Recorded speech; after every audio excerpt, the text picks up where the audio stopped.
Uh, we are live, and I couldn't be more jazzed. Are you, are you ready to get absolutely nuts, Patrice? I'm ready. Always, Craig. You know that. I do. Okay. Well, without further ado, on today's episode of Playing Small is Cancelled, we have a truly exclusive treat. She's a multifaceted powerhouse and a best-selling author, sought-after media personality, a renowned transformational speaker, and the host of an award-winning podcast with over 16 million downloads. No big deal. As the founder of the Institute for Redefining Wealth, she's built a thriving international community, empowering individuals to transform their mindset from one of lack and scarcity to a life of abundance and prosperity, which I deeply admire. Her game changing 6 pillars of wealth framework provides her purpose driven international community with a dynamic roadmap for powerful personal, spiritual, and financial success, just to name a few. She's just a juggernaut in all facets of life and a terrific human being. Please welcome the dynamic, visionary, purpose-driven, brilliant, and abundant Patrice Washington. How you doing, Patrice? Oh, that was good. I need to take you everywhere. That was so good. Thank you for having me, Craig. My pleasure.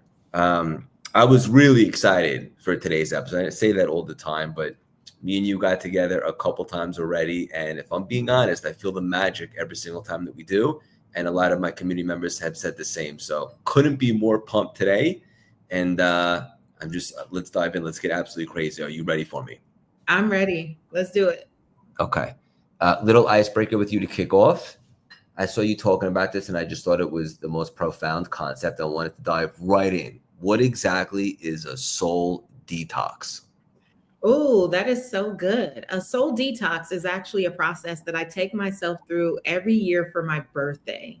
And it just so happens my birthday is right before yours. I know you're April, I'm March. And, I feel like we all have a personal new year, which is typically around when your birthday comes, you start to examine just what the heck have I been doing for the last year? I know I talked about some things that I wanted, things I desired, maybe a vision that I had.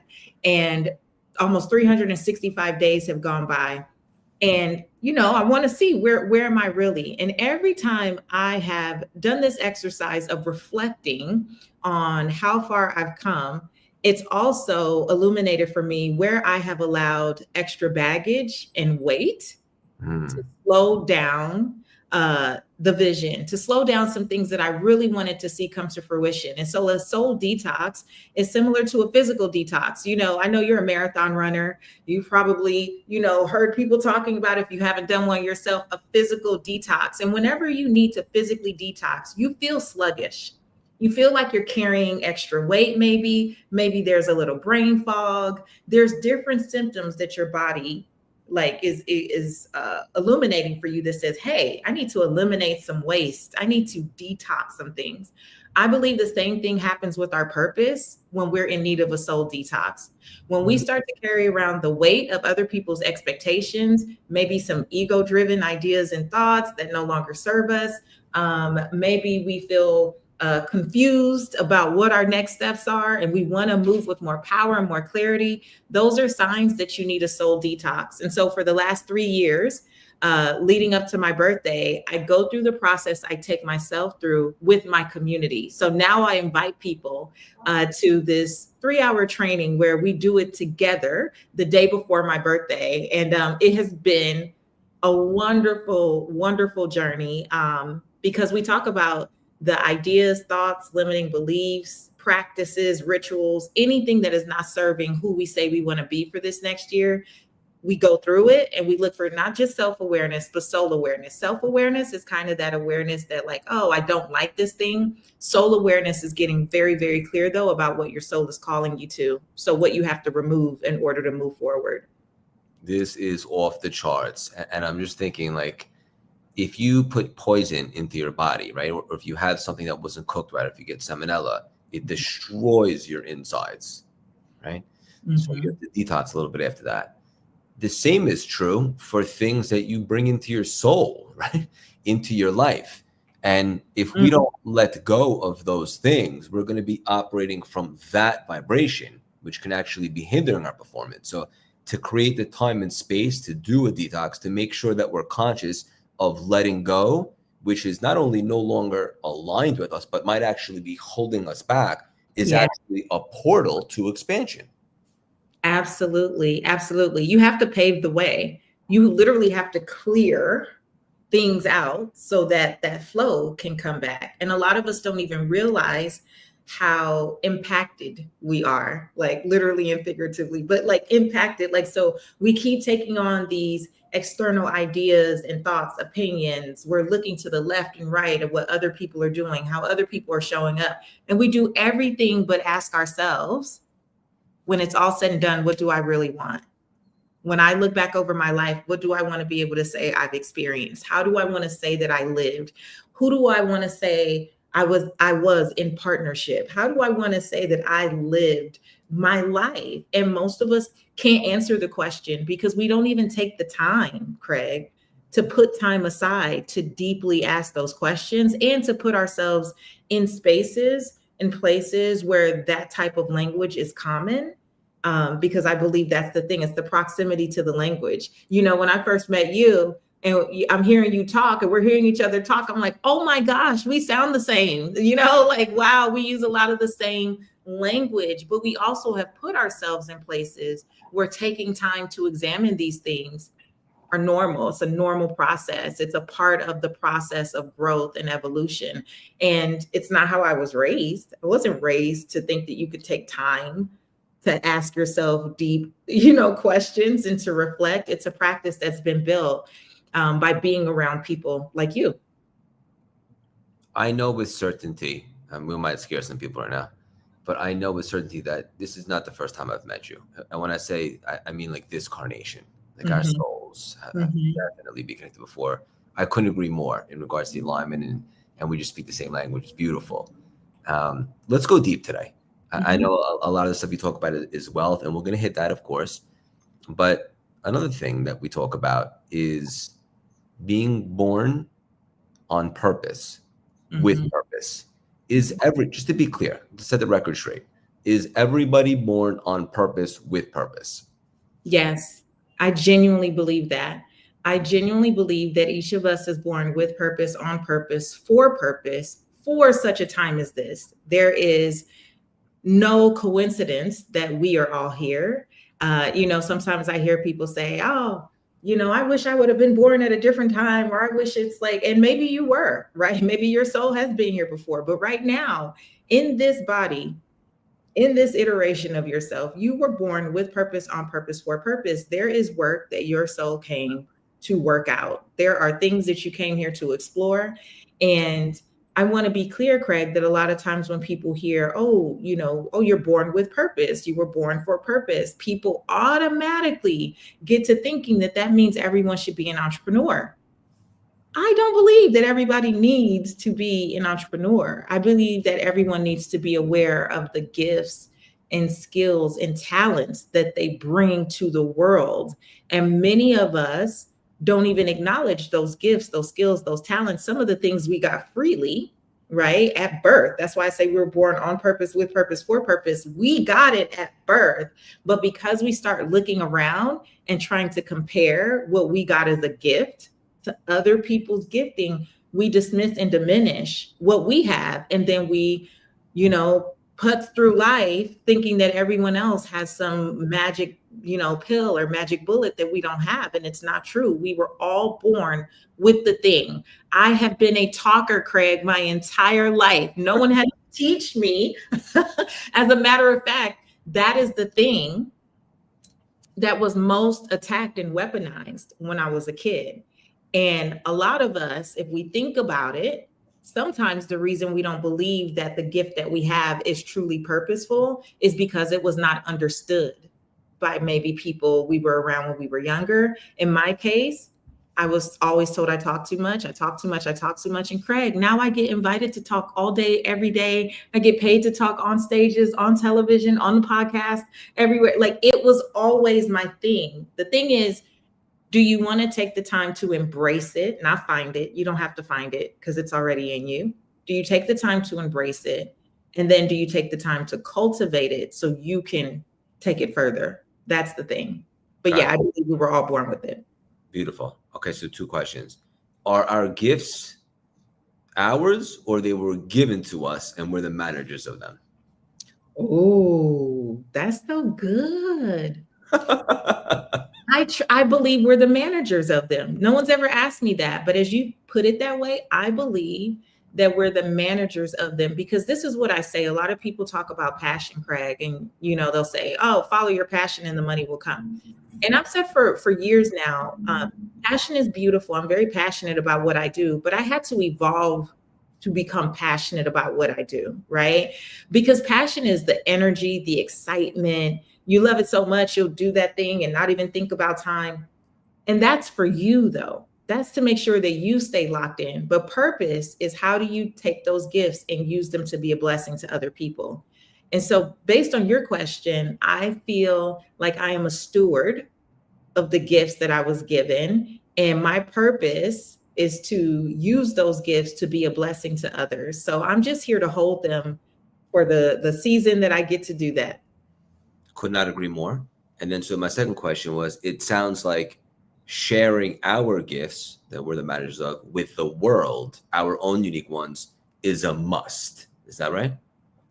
I believe that when we don't, it haunts us. I believe that when we don't allow ourselves to truly use our gifts openly, freely, as often as we can, I think it haunts us in a few different ways. I think that it keeps us in a perpetual state of confusion, because we're always looking but never finding. We're always chasing the next thing. Is this the thing? Is this the thing? But if it's not really connected to our gifting, we can find ourselves just wasting a lot of time, energy, money, doing all of the things, climbing the ladder that leads to no fulfillment for us, because we're not operating in any type of gift, right? And I think that it never goes away. I love, I grew up churchy. And so back in the day at church, I used to hear, you can't quit a calling. You can't quit a calling. When something is calling you, whether you answer or not, it doesn't stop the calling.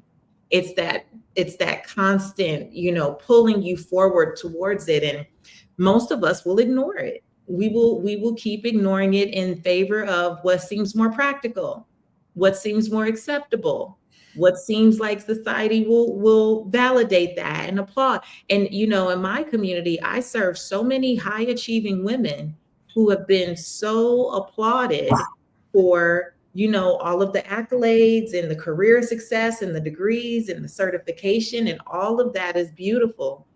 But if it does not align with your natural gifts, it does become very frustrating. It becomes very unfulfilling. And there's that constant void that's created. And that's actually how I got into, financial wellness conversations. It was really because I was coaching women who clearly had this void, Craig, and they thought that buying shoes and purses and another house and another car and another this and another that was going to fill the void. And really it just came down to, you're not leveraging your soul to do what you came here to do. You're not connecting, right, with your soul to see, what am I supposed to be doing? Because that's why people can, and I'm all about redefining wealth. They can make less money and be happier when it is aligned with their natural gifts, and they get the fulfillment from the joy. The fulfillment comes in the people, in the service. And when you see the thing that you created or participated in or had some type of contribution to being a blessing, that is fulfilling. When you get to do something that energizes you and it's a blessing to others, that is fulfilling. It's game changing. And when you don't, it feels like suffering. That is the nugget of 2025 thus far. Leveraging your soul. And look, I speak from experience. I used to be on that path, a lot less consciousness and thinking that all these things would generate happiness or fulfillment, only to realize that anything external can only be a temporary spark of life. But anything that has to do with the soul is where it's at in regards to creating, or as you might say, unlocking fulfillment. So anything that has to do with what makes you unique is a good way to begin to unlock fulfillment, or at least be on the path. Is that right? Yeah. Yeah, it'll put you on the path. See, a lot of us get caught up in that cycle of, oh, I'm so confused. I need clarity. I don't know what to do next. Right? When you are really tapped in and you are leveraging what your soul says, the next best step is always present. Because the next best step is not about best practices. It's not about what a guru says. It's not about listening to another 100 hours of YouTube videos and reading another 10,000 books. It is literally what feels good and like the highest and next best thing for me to do. And I trust, because I feel it, I'm going to go in that direction, and I will be met there with the next connection, the next resource, the next relationship, whatever it is, I will be met there. But I tell my community, I go live in the Redefining Wealth app every day. And just maybe a day or two ago, I told them, you go first. I made them put it in the chat. You're waiting for all these other things to come and give you clarity. No, the clarity comes from within. Clarity comes in the doing. Clarity comes in the practicing. So actually, you go first, and then you watch life conspire to meet you there, right? With the next best step. You don't have to fight and force and manipulate your way there. You literally can flow and float to the next thing. And I'm not saying that you don't work, but it's about, what do you work on? Because a lot of us confuse busyness for purposeful productivity. We don't want to be busy. Last night I was at the Kabbalah Center. I love the wisdom and so forth. And we were talking about something that reminds me of what you just said, and that is that there is no source outside of you. The well is within. Oh, yeah. The well is within. You know, I was sharing that in the app the other day. I was sharing that sometimes people get intimidated to share things because they don't want it to be stolen. And they're like, well, people are going to say my quote. It's like, well, the quote was never for you. Right? The quote was never for you. The quote was always for the people. 100%. And I said, you know, people can take things, Craig. They can use my quotes and use my words. And especially if they use it to be a blessing to others, then so be it. That's why it came out of me, was to be a blessing for everyone, not just for me. I said, but my well is deep. My well is deep. Like, I believe so much in my practices, in my prayer, in my meditation, in my journaling, in my looking within, in my looking up, that every day new things are being downloaded, but they're not downloaded just for me. I'm supposed to use that talking that I got in trouble for to impart that to others. So I love the well within. And I also want us to know our well is deep. Like, you're like, ooh, and if you just keep focusing, you know, and doing your practices, that's such a beautiful thing to think about, because what it says is, if I'm here with purpose, on purpose, for purpose, I can put a demand on my creativity at any time, that, you know, my spirit like call forth whatever's next for me. I can put a demand on that. Like, okay, I'm here on purpose. Let's go. What feels good now? Let me go in that direction. That's it. My well is deep. My well is deep. My well is within. Beautiful. A big part of your brand is obviously wealth, redefining wealth and so forth. I'm curious, for you, how has your definition of wealth evolved over the years? Well, redefining wealth was born out of me losing everything in the recession in 2007, 2008. I took a fall down the stairs while I was 20 weeks pregnant, and it sent me into preterm labor. And when I got to the hospital, Craig, they literally said, hey, sorry, the baby's coming any minute. There's nothing that we can do. And what was supposed to be at any minute now ended up with me being in the hospital for 10 weeks waiting to have my daughter. And during that time, I was a real estate and mortgage broker. I had 16 loan officers and real estate agents. I was based in Manhattan Beach, California. Craig, I was making so much money, and I was 25 years old, and you could not tell me nothing. You could say it that way. You can't even use proper grammar. So you couldn't tell me nothing, right? And I thought it would go on forever. But as I was in the hospital on bed rest, the banks that I worked with were closing down left and right. That was the beginning of the recession rearing its head. And so I went from a 7-figure business to scraping up change, literally within a year and a half. Laid off my entire team. I had racked up $400,000 in medical debt between my daughter's NICU stay and my 10-week stay. I had 13 pieces between my former husband and I. We had 13 pieces of investment property. We were foreclosing and short selling and doing all the things we could do. It was a nightmare. And it wasn't until I was at that, I call it come to Jesus moment. I'm sure you've heard this term, where you just have to have a moment of real awakening and ugly crying, where I was ugly crying in the bathroom, asking God, why me? I've been a good person. I treat people well. I operate in integrity. Like, why would you be bothering me with all these things? And why would you wait? I've lived such a good life, and now I have this baby to take care of. And I have her living in this teeny tiny apartment. And, I didn't have car insurance. I'm riding dirty, Craig. It was crazy, riding dirty in Louisiana. And still small voice said, get your Bible. And I ended up on this scripture. It was Proverbs 17:16. And it said, what good is money in the hands of a fool if they have no desire to seek wisdom? Beautiful. What good is money in the hands of a fool? And Craig, that started to change everything. I was like, well, I'm smart. I went to the University of Southern California. I graduated with honors. I passed my broker's exam the first try. Like, I'm smart. What they taught me was, no, there's a difference between knowledge and wisdom. You have a lot of information. You don't know how to apply it. We think because we know the words, we understand the work.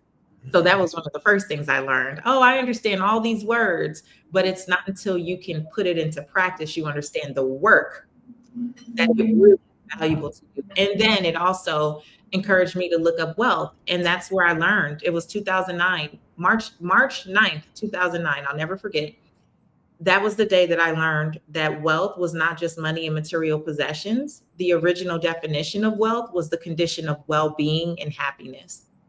And that started to change everything. Even though I was at one of my lowest points in life financially at that time, fighting off eviction notices and all the things, I started to look at the other parts of my life and say, what if I could just be well or happy with where I am now?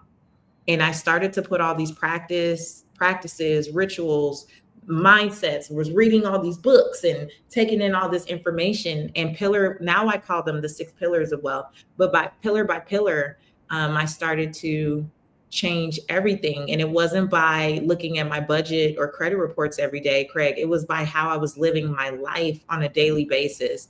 And within 4 years of me starting this practice, within 3 years of me starting this practice, I wrote my first book. And by the time my second book was published, I was invited to the Steve Harvey Morning Show. I became the personal finance voice there for 4 years, TV and radio and Dr. Oz and Cosmopolitan and New York Post and it did not come from being obsessed with budgets and credit reports. Now, do I think those things have a place? Obviously they do, but it wasn't the end all be all. And it's not what I teach now. I teach about making sure that you're fully clear about where you stand in these pillars, because it takes the pillars to protect the vision. If you have a vision and the rest of your life is not set up to support it, you leave the vision vulnerable. Unbelievable. So many things to unpack. Another thing that you talk about is stop undermining the vision. Oh, we do so much to undermine our own vision. Why? Yes, stop undermining the vision. So at Redefining Wealth, how we have evolved, and it's been 7.5 years now of the Redefining Wealth podcast, over 400 episodes, 20 million downloads now. And to see the evolution of it, it has become to understand that the pillars are not about busy work. The pillars are literally the path to the vision. When you say you desire something for your life, albeit a certain financial goal or a certain career or whatever your vision is, which our visions are always evolving, and that's fine. But whenever you say you have a vision, you have to look at these other pillars. So real quick, the pillars fit. It's about becoming your best self mentally and physically. Are you physically prepared for what you say you want? Are you mentally prepared to deal with what comes with what you say you want, because sometimes people are praying for success. They don't have the mental capacity to sustain. People pillar. How are you showing up personally and professionally? There's always someone watching you who has the power to bless you, but how are they watching you show up? Space pillar is about setting up your life to support you. It should feel good and represent what you desire. Faith pillar, believing in something greater. I don't care what you say you believe in. Do you make time to actually practice it? Work pillar is about living your life's purpose, because when you are not participating in purposeful activities, you are just doing busy work, and that creates a void and leads to burnout. And then the money pillar is all about attracting the abundance you desire. Now, if you do not set up specific goals in these pillars, you can say, oh, I want to make $1 million all day. You can say it, but are you mentally and physically prepared for that? For the way that you're seeing that come to fruition? Or are you saying one thing and is your whole life reflecting something completely different? This is how we undermine the vision. We say we want one thing, and everything about our calendars, our days, our rituals, our routines, our language is completely different than what we say we want. That's undermining. This is so big, because even like I've been getting asked a lot, like, who do I look for when it comes to one-on-one students or clients? Obviously, we want to help everybody, but that's why we have group stuff and communities. But the people, when it comes to one-on-one, you really want someone with an absolute desire, right? And what I notice is that a lot of people want to go somewhere, but their level of desire compared to where they want to go are like two different entities, right? And it's like, hold on a second, this isn't really connected to what we do here. I don't want to put my signature on that. Like, you have to match the desire with the vision. It's got to be an energetic match. Yes.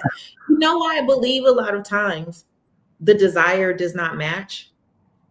It doesn't match because we're not being honest yet. I think we have to learn to be honest about interest versus commitment. Sometimes we're interested in the idea of a thing, but we do not have the commitment down yet. No. And it's okay to say, I'm just not committed yet. People think that they're lying to you when they're filling out that coaching application or they're getting on those calls. What they think they're doing is lying to you, but what they're really doing is lying to themselves. Mm-hmm.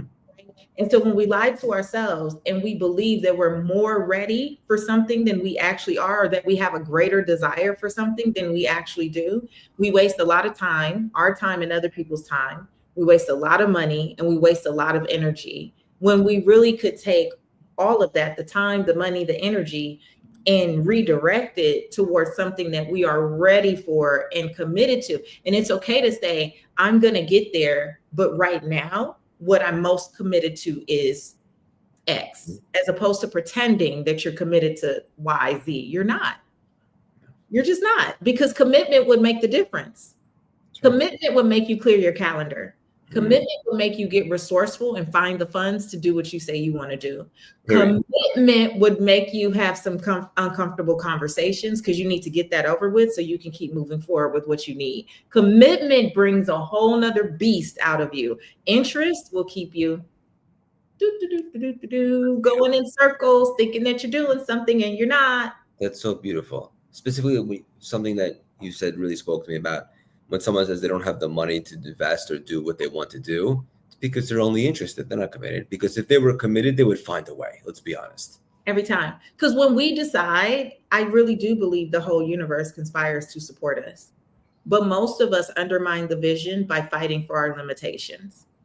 And we feed into the scarcity mentality. One of the things that I talk about with vision was something that came to me in a download one day when I was meditating, Craig, and it was these layers to vision. And what I realized is when people are not willing to get resourceful for what they believe they're committed in, they're too focused on the physiological side of vision, which is just, what can I see? Literally, what do I see out there? What's on the news? What's in my bank account? What's at my house? Like, what can I see with my physical eyes? Nothing great has ever really been created from physiological vision. It is important because it gives you a starting place. It gives you a reference point. But true vision is creative. It's creative vision that brings things to forth. It's the greatest faculty you could have, which is imagination. it takes seeing something. You got to see it before you see it, right? With your eyes. And if you want to change your physiological vision, what comes first is the creative vision. But that's the thing that puts a demand on puts a demand on us to get resourceful. So we can't make decisions just from what do I see around me. If that were the case, we would all be I'm not consumed with the news cycle right now. I'll be radically honest with you. I am not like watching news all day, every day. When I was in the hospital, before my daughter was born, in the hospital for 10 weeks, I asked them to take the TV off the wall because I didn't want to keep watching the banks that I work with close down. Because what would that do?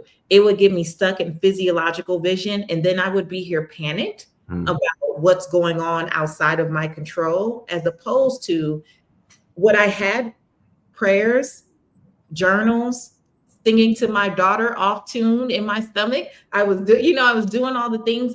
I was controlling my creative vision. And I have to say, my daughter is 17 now. I was telling you before we started, going live, that she's graduating from high school this year. And just the other day, I found the red leather journal that I was writing about her in when I was in the hospital in 2007. And I was reading to her what I said. And Craig, that girl is everything that I wrote about and more in 2007. Why? Because I didn't feed in to the physiological vision of what was going on, like what I could see, what the doctors were saying. Oh, she might have developmental delays. She'll have this, she'll have that, she has a 3.9 GPA and is getting an athletic scholarship to college. Phenom. Yeah, very talented skateboarder, basketball player, flag football player, photographer, film director, has gotten awards for all types of things. And it's all her doing. It's all because she wants to. But I say that to say how many of us undermine the vision, right? And we can't get committed because our vision is so locked in on just what we could see, as opposed to being all the way dialed into our desires, because that's what raises our energy and our vibration towards the thing. It's the creative vision that we need to tap into. Unbelievable. We definitely were connected in a previous lifetime.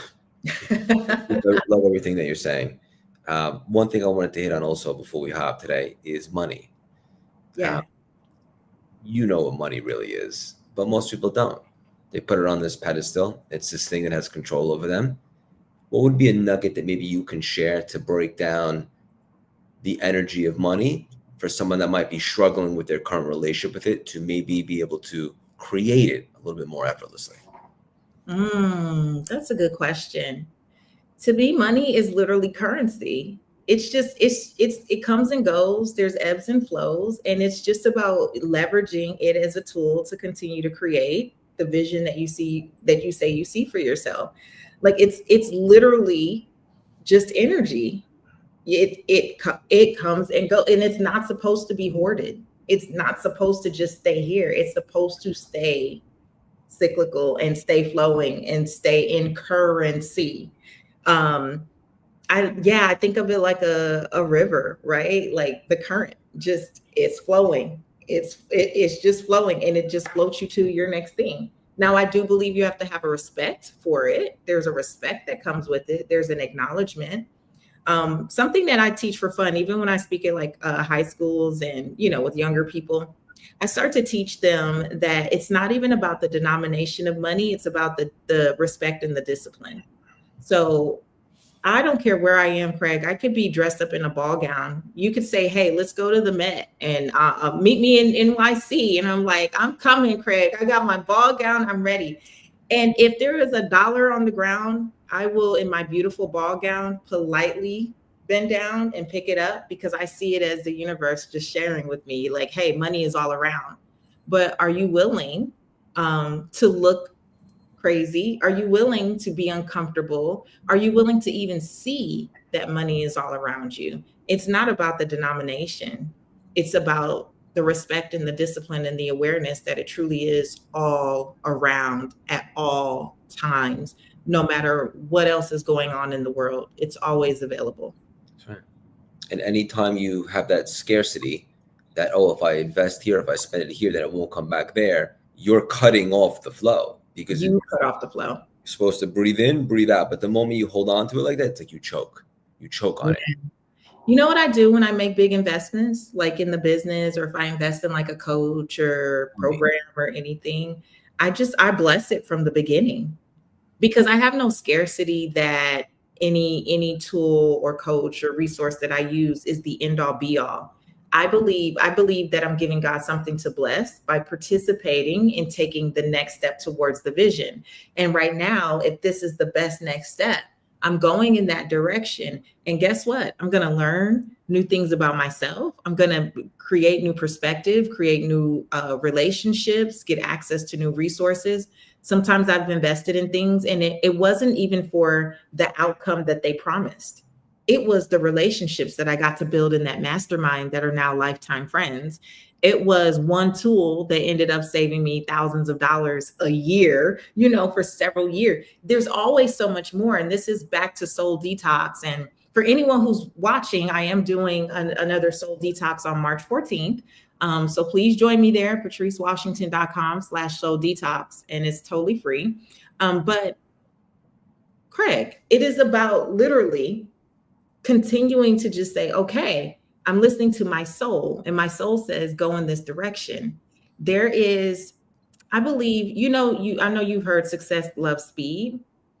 I really believe that the success that I've had in my life over and over again has just come from trusting myself to follow my soul.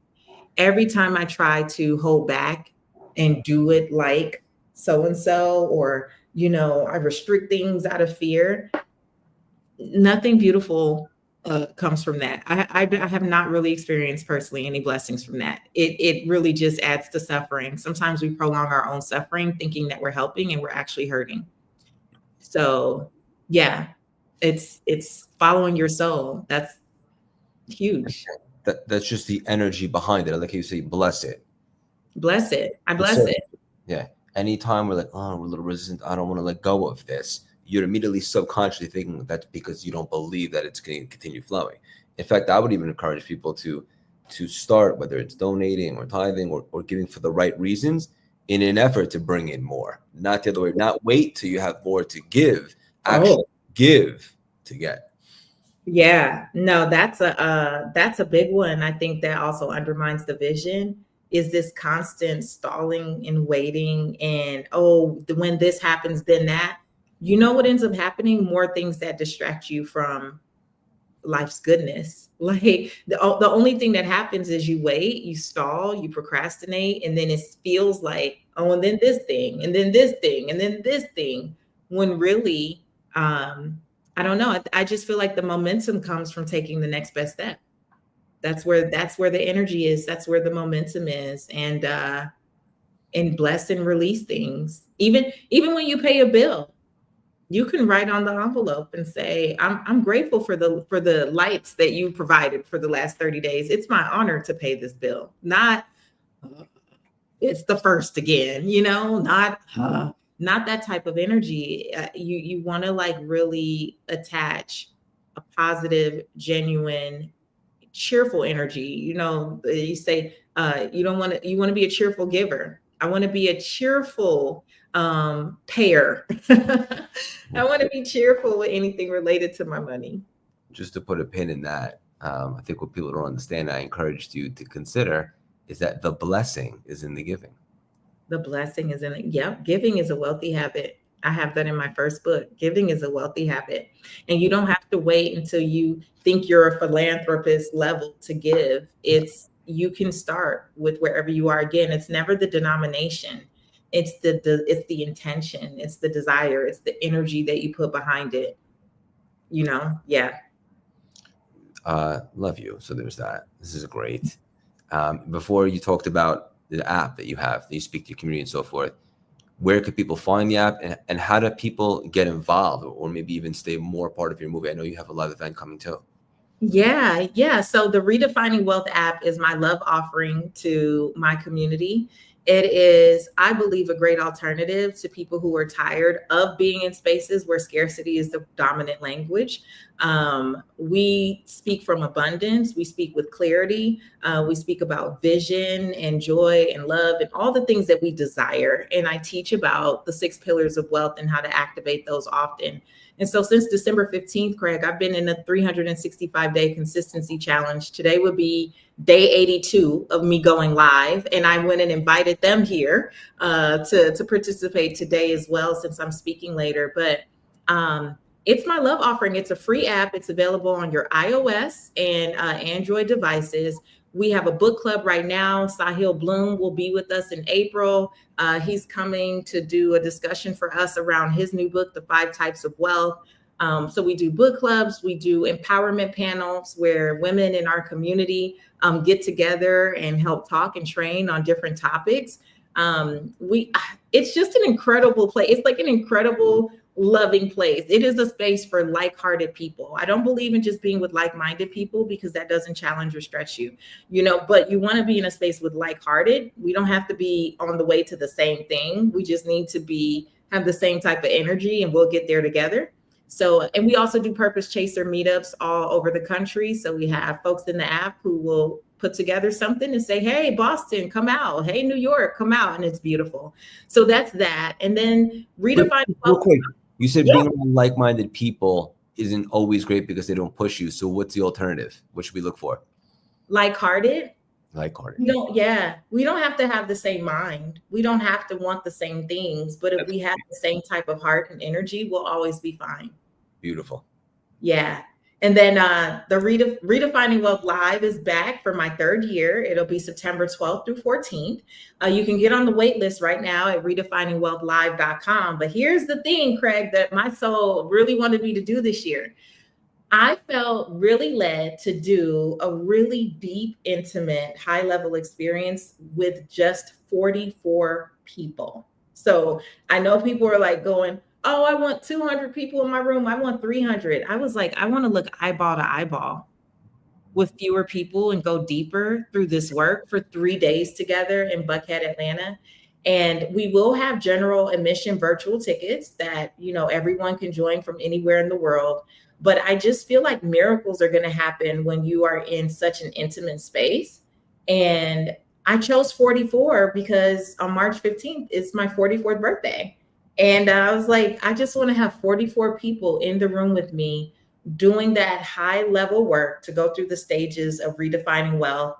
And it's going to be incredible. I just know it. I feel it. Craig, I feel it already. Every day that I visualize that room, and I just did a walkthrough at the venue yesterday. Every time I'm in that space and I visualize that room, I see chains breaking.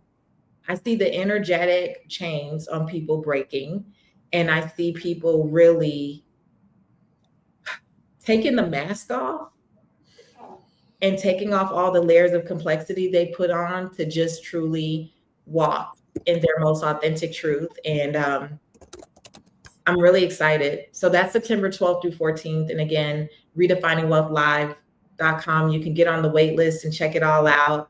And tickets go on sale next Saturday. Well, Saturday the 15th, which is my birthday. That's when the tickets go on sale. So beautiful. We're going to repurpose this in all the platforms. We're going to put all that stuff in the show notes. This was like a master class in so many different things. Purpose, all of it. Vision, love it. Before we hop off, maybe 30 seconds of rapid fire. I'll have a little fun. 1 or 2 word answers. Are you ready for me? I'm ready. Let's go. Favorite movie, Patrice? The Notebook. Nice. Okay. Your last meal on earth would be? Miso cod. That's unique. From Nobu. Sounds great, actually. Okay. Favorite guilty pleasure? Love is Blind. Fair enough. Favorite workout? Oh, I say curls, bicep curls. Same. No one's ever said that. See? You my boy, Craig. 100%. Favorite book, or I know that's a tough one, maybe one that's really made an impact. The dynamic laws of prosperity. Not familiar, but it sounds like I should be. You'll love it. I know you'll love it. Okay. Favorite morning ritual essential? Meditation. Okay. And at the end of your life, what would you like God to say to you? Well done. So we dropped the mic. Yeah. Well done. That was beautiful. Thank you for everything. Hang up for 1 second. I want to connect with you after. Patrice, thank you so much for stopping by today and dropping these priceless, juicy nuggets. Thank you, Craig. Always.